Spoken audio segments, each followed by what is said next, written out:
your first look at high school football scores and highlights. This is First Down Friday Night, sponsored by Papa John's, your community health mart pharmacy, Whataburger, and B2EDI. Now your hosts, Mo Carter, Naomi Gray, and Jonah Karp. What's up, everybody, and welcome to week one of the high school football playoffs right here on First Down Friday Night. I'm Mo Carter, and this is Naomi Gray. Tonight, all of our teams are on a path to the Super 7 championships, and the motto for everyone is win or go home. Absolutely. We'll check out some other scores and highlights coming up in just a few moments, but first, let's check in with our main man, Jonah Karp. He's got a preview of some big playoff games from out west. That's right, Class 1A battle in the playoffs going on over at R.A. Hubbard earlier today. The Meek Tigers trying to take on R.A. Hubbard. Full highlights coming your way in just a moment, guys. All right, thank you so much, Jonah, for that one. We'll start things off in Class 7A, you know, the place where the big boys play. Bob Jones had an up-and-down season, but they went on a winning streak that allowed them to take the second seed in 7A Region 4. Tonight, they hosted a familiar foe in Hewitt-Trussville. But there was a strange sight when we arrived at Madison City School Stadium this evening. The stadium was just hosting a playoff game last night with James Clemon. During the extra downtime, unfortunately, the lights were out majority of the stadium, so there was darkness across the field. So during that downtime, the cheerleaders were dancing, the bands were playing, and everyone was trying to find something to do to kill time. Now around 9 p.m., the referees, the school officials, and coaches came together and they made a decision. So let's tell you about that decision. The game was actually moved to Milton Frank Stadium, and look, it just kicked off. We'll give you an update later in the show to let you know how things were going. When I mean just kicked off, I'm talking about kicked off at 10 p.m. at the same time at First Down Friday Night kicked off. Yeah, so we'll get somebody over there to Milton Frank Stadium to get some highlights, and we'll show them tomorrow right here on Fox 54. Now, the winner of that game would face the winner of this one, Sparkman taking on number 1 Hoover. Amari Williams going 57 yards for the Hoover Bucks on their first offensive play of the game.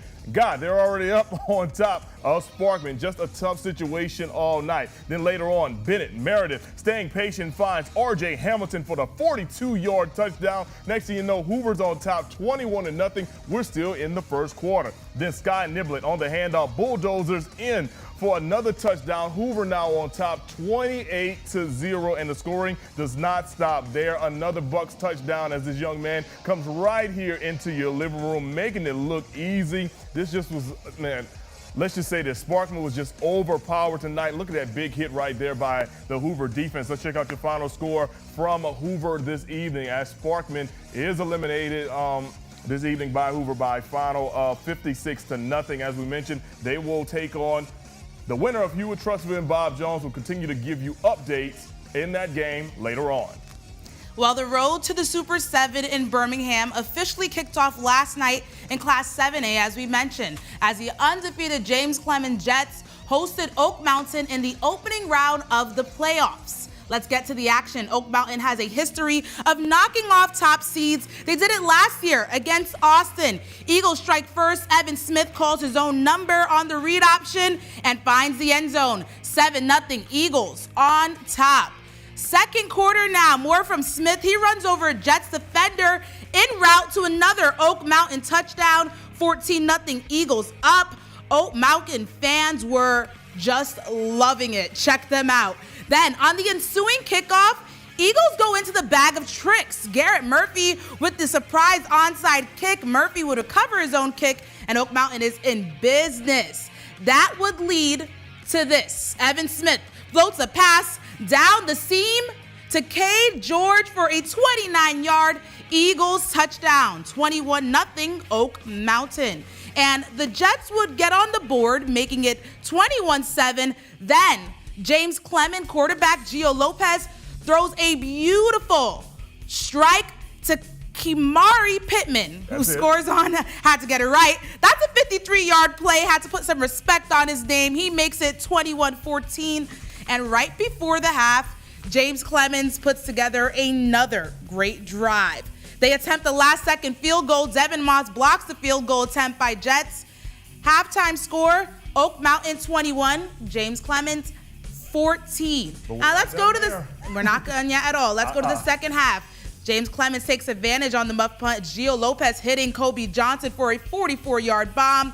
Now the extra point snap, it winds up getting mishandled. So Oak Mountain still leads 21-20, and here they come. It's Evan Smith with the house call, 77 yards up the middle, untouched.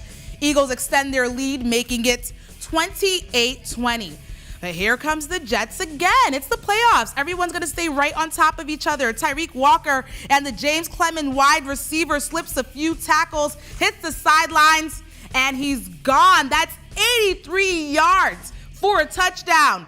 And Dante Snodgrass would later score on the 2-point conversion to tie this bad boy up 28 apiece. And both teams would add a touchdown, so we're down to the final seconds. Here's Garrett Murphy. Field goal goes up, and it's good. Let's check out your final score. All right, Oak Mountain goes on to win by a final 38-35, pulling the upset over James Clemens. After the game, we caught up with Coach Chad McGahee. Yeah, I mean, obviously disappointed and that it comes to an end. Hats off to Oak Mountain for coming up here and playing really well and, you know, and pulling it out there at the end. So best of luck to those guys moving forward. We've done it all year. We've fought and tried to, you know, fight our way back into the game, and it just caught up with us this time, and, you know, we fell short on time.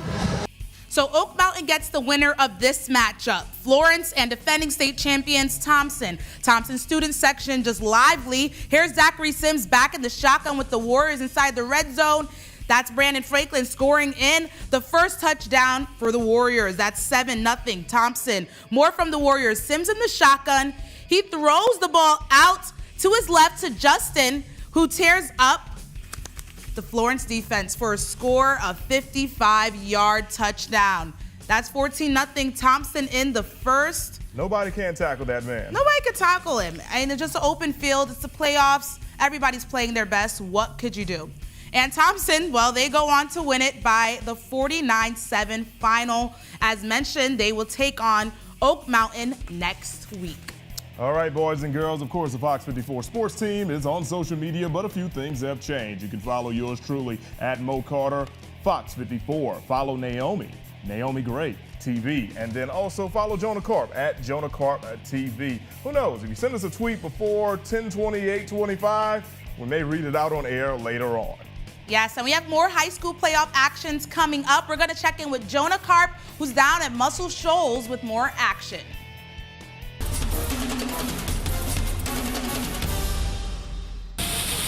We're watching First Down Friday night. Happy birthday, Naomi. Aww. Shout out to those cheerleaders. Yes, it is Naomi's birthday weekend, and we had to show you some love. I love that. Thank you so much to them, and thank you for arranging that, or whoever did. Yeah, it was between me and Jonah. Okay, good. I appreciate the love.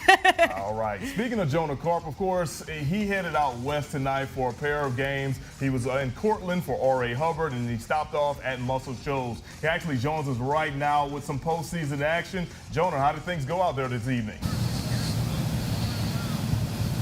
Well, no, things went fine, and we'll show you the highlights of everything that went fine. It's playoff football. How can everything not go fine? Right now, I'm at Muscle Shoals High School. The Trojans just wrapped up a game against Pinson Valley. But earlier tonight, I was over at R.A. Hubbard, who played host to the Meek Tigers in a Class 1A playoff battle.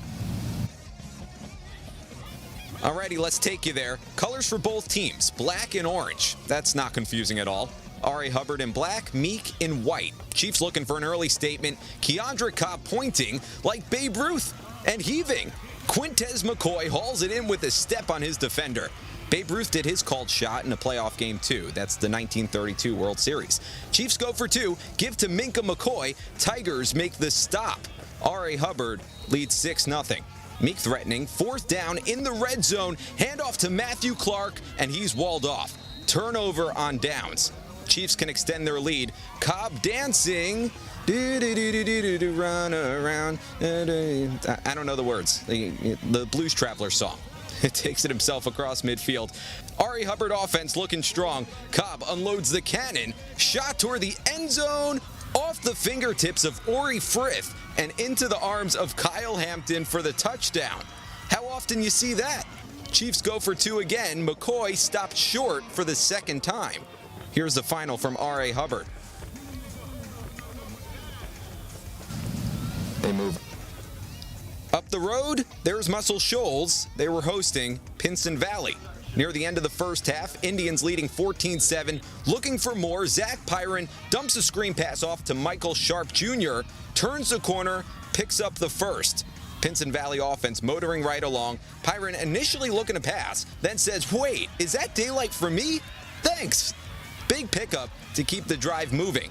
Third down now, Pyron shoots a dart over the middle, sends it over the head of Tyler Russell. That brings up fourth down. Damian Gonzalez out to attempt a 47-yard field goal. Penalty flags out. False start. Push him back. Pyron out to try and draw the defense off sides. Instead, takes a delay of game penalty. But a personal foul against the Indians makes it a 4th and 30. Forces Pinson Valley to punt. Great stop by the Muscle Shoals defense to keep it a one-score game going into the locker room. So Muscle Shoals actually tied it up at 21 apiece in the second half, but Pinson Valley would pull out the victory. 28-21 was the final from here at Muscle Shoals. By the way, over at R.A. Hubbard, you saw the 2 touchdowns. R.A. Hubbard went up 2 touchdowns in the first quarter. They were outscored 52-8 the rest of the way. So Pinson Valley moves on, and Meek moves on in the postseason. Guys? Wow. And it just shows you what playoff football is all about. So, you know, you live to go another day if you win, but if not, you go home and you get ready for next year, right? Yeah, I mean, that's what postseason football is. It's win or go home. I think you said that in the 5:30. That's essentially what the postseason is across the board in any sport. And you show up, you play the game, and tonight it was Meek and it was Pinson Valley. All right, thank you so much, Jonah. Safe travels back, and then you got to go to Tuscaloosa tomorrow, so safe travels down there. Naomi and I will hold down the fort with more highlights. Let's take it down to Hartselle. The second-ranked Tigers hosting Gordondale in a matchup that would be in the quarterfinals or semifinals. For some reason, it's in the first round. Gordondale's Tyler Nelson scoring on the 18-yard run with 9 minutes to go, and he puts the Rockets on top 7-0. More from Gordondale. This time, it's L.T. Sanders. Watch him get the rock, follow his blocks, shakes a couple of defenders, and then after that, he is gone. Just look at the speed, Naomi. Wow. He is rolling. 84 yards for a touchdown. Gordondale extends their lead to 14-0 over the number 2 ranked team in the entire state. But back comes Hartselle. You know Coach Moore's team was not going to be down for long. Their quarterback, J.T. Blackwood, calling his own number, and watch as he slips through the defense. I've now counted 3 missed tackles. That's a 4th, and he's into the end zone for a score of 45 yards. That makes it 14-7. But Gordondale, they would come back and respond thanks to their quarterback, it's Nelson. Watch as he takes the direct snap, follows his blocks, and then just kicks it outside. 18 yards later, he's in the end zone for a score. Gordondale was out in front for most of this game, but Hartselle did make it to the game down the stretch. However, it was Gordondale that went on to win by a final of 35-28. So Hartselle is eliminated. Gordondale, they'll take on Homewood, who eliminated ARAB tonight, 42-14. All right, Class 5A playoffs. East Limestone hosting Centerpoint, and it was all Eagles in the second quarter. It was a 26-7 ball game.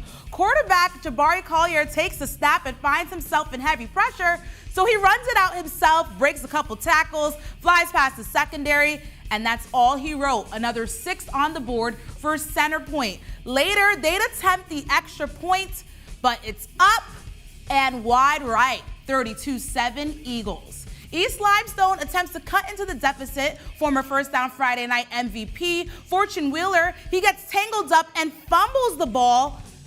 Centerpoint recovers and is able to tack on another score on its next possession. But they wrap things up with the bow here, 39-7 ball game. Jabari Collier hands it off to Troy Bruce Jr.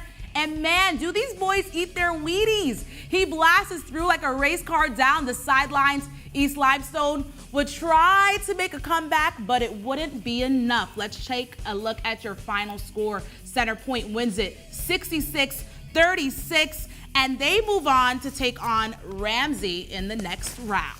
All right, there's more First Down Friday night coming up next. We will head down to Class 4A to check in with Madison Academy, Randolph, North Jackson. We've got those games and highlights coming up next.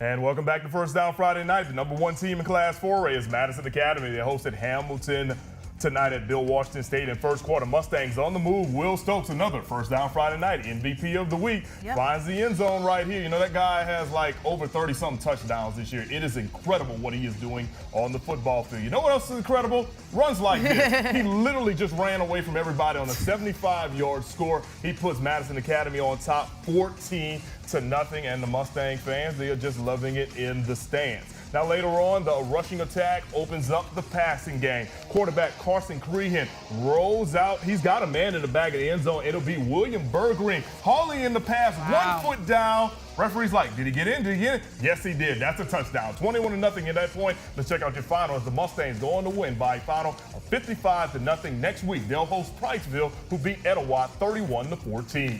All right, Randolph hosting Fayette County in their first ever home playoff game. Perfect weather for some football. The Raiders get the ball first and keep it on the ground with a good run by Nick Strong. He has that last name for a reason. And on the next play, Andrew Hunter goes deep to Connor Goodson, who is wide open in the middle of the field, and he takes it to the house for a touchdown. Later on, the extra points will be no good. Randolph takes the 6-0 lead. Cheerleaders pumped. And on the short kickoff, Fayette's Dylan Scholar bobbles the ball, but ends up with a heck of a return, setting up Fayette County in Raider territory. You would think a play like this would definitely change the momentum for Fayette County, but I don't want to tell what's about to happen now. Go ahead. Right, that first attempt, Blake Johnson is picked off. It's Griffin Knammer, and the Raiders, they get the ball right back. Guess you predicted it, Mo. The Raiders keep the passing game going with a screen pass to David Clary, who picks up the first down. Well, that doesn't look like a first down to me. That looks like a touchdown. So that's Connor Goodson with the wide open score. And they led 14-0 at that point. And Randolph, they'd wind up winning it 38-0. They're going to take on Brooks next week, who beat Dora 42-21. Should be a good game between two Tennessee Valley area teams. Moving down the road to Gore, they were taking on North Jackson. Jump to the end of the first quarter. Greenway leaving big already. Handed off to Rashawn Williams, who's able to go untouched in the end zone, and Gordo's now on top 27-0. Wow. Let's go to the second half now. The Chiefs, they got the ball and just trying to look for something to do. Dalton Morris will launch one deep. However, he will be picked off by Gordo safety Ethan Wilder, who was able to get a nice return to set up his offense. It just was not North Jackson's night. Let's check out your final score from Gordo this evening as Gordo eliminates North Jackson 37-7. Next week, they'll take on Aniana, who beat Rogers 34-7. Moving to Class 2A, Tanner Rattlers hosting Lamar County. Tanner has a chance to advance to the second round for the first time since 2016. Opening kickoff, Rattlers seeing red. Trey Crutcher bullies his way down the left sidelines for an explosive run. Nobody, and I mean nobody, can stop this kid. He puts Tanner in excellent field position. Then, ensuing play, running back Alex Guster takes the direct snap and powers through the open hole until there's nothing but green in front of him. The takeoff is good for a Rattlers 7-0 lead. But it's the playoffs, so you can't get too comfortable. Here's Alexander Bradford connecting with Mason Colburn, and he's gone for the house call. This thing quickly gets knotted up, 7 apiece. Now, Lamar County turns defense to offense real quick. Bradford takes the snap and hands it off to Dimitri Sudeth. It's packed. It's a packed house there, but he somehow finds a way to escape to the end zone, and that'll be the end of the season for Tanner. Let's take a look at that final score. Actually, We're rolling on, girl. Whoa, I guess that changed what the heck I thought was happening. Lamar County winds up falling to Tanner 35-27. Shout out to Tanner for winning it. They're going to take on Mars Hill. Is that Bo? They're going to take on Mars Hill next week? Absolutely. They'll take on the defending state champion Mars Hill next week. Yes, should be a good one. Big matchup out there in Florence. Stay with us. We'll wrap up the show next. All right, welcome back to First Down Friday Night. It has been an exciting week of high school football playoffs. We want to thank you for joining us. She's Naomi Gray. I'm Mo Carter. Jonah Karp, he was out somewhere. We hope he gets back up safe and sound. Before we go, though, check out these final scores. We'll see you next week right here on First Down Friday Night.